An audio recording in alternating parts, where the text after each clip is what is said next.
പുറത്തു കൊടുക്കുമല്ലോ, എന്തുകൊണ്ടാണ് ഇബ്ലീസിന് മാത്രം അള്ളാഹു പുറത്തു കൊടുക്കാത്തത്? ഒരു വലിയ ചോദ്യമാണ്. എന്തുകൊണ്ടാണ് അള്ളാഹു ഇബ്ലീസിന് മാത്രം പുറത്തു കൊടുക്കാത്തത്? എടാ ചങ്ങാതി, നീ ഒരു തെറ്റ് ചെയ്താ, നീ തെറ്റ് ചെയ്തെന്ന് അംഗീകരിച്ച അള്ളാഹ് നിനക്ക് പുറത്തു തരും. അവിടെയാണ് വിഷയം.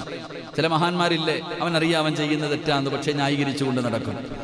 ഇബ്ലീസിനെ പറ്റി ഏറ്റവും വലിയ പിഴവ് ഇപ്പോഴും അവൻ അംഗീകരിക്കുന്നില്ല. അവൻ ചെയ്തത് തെറ്റാണെന്ന് അവൻ ഇന്ന് വരെ അംഗീകരിച്ചിട്ടില്ല. അംഗീകരിച്ചാലല്ലേ പശ്ചാത്തപിച്ച് മടങ്ങിയാൽ അല്ലാഹു പുറത്തു കൊടുക്കൂ. ഇബ്ലീസിന്റെ അഹങ്കാരത്തെ കുറിച്ച് പറയുന്നത് ഹദീസിന്റെ കിതാബുകളിൽ കാണാം. ഒരിക്കൽ മലക്കുകൾ മുഴുവനും ഇബ്ലീസിനോട് പറഞ്ഞു, അള്ളാഹുവിനോട് ദുആ ചെയ്യ്, നമ്മളിൽ ഒരു ശപിക്കപ്പെട്ടവനുണ്ട്.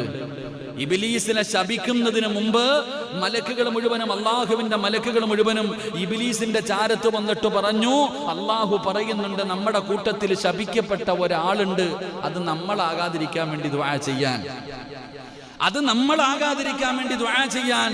അവിടെ നിന്ന് ഇബ്ലീസിന്റെ അടുക്കൽ മലക്കുകൾ വന്ന് പറഞ്ഞു കൊടുത്തപ്പോൾ ഇബ്ലീസ് ദുആ ചെയ്തു,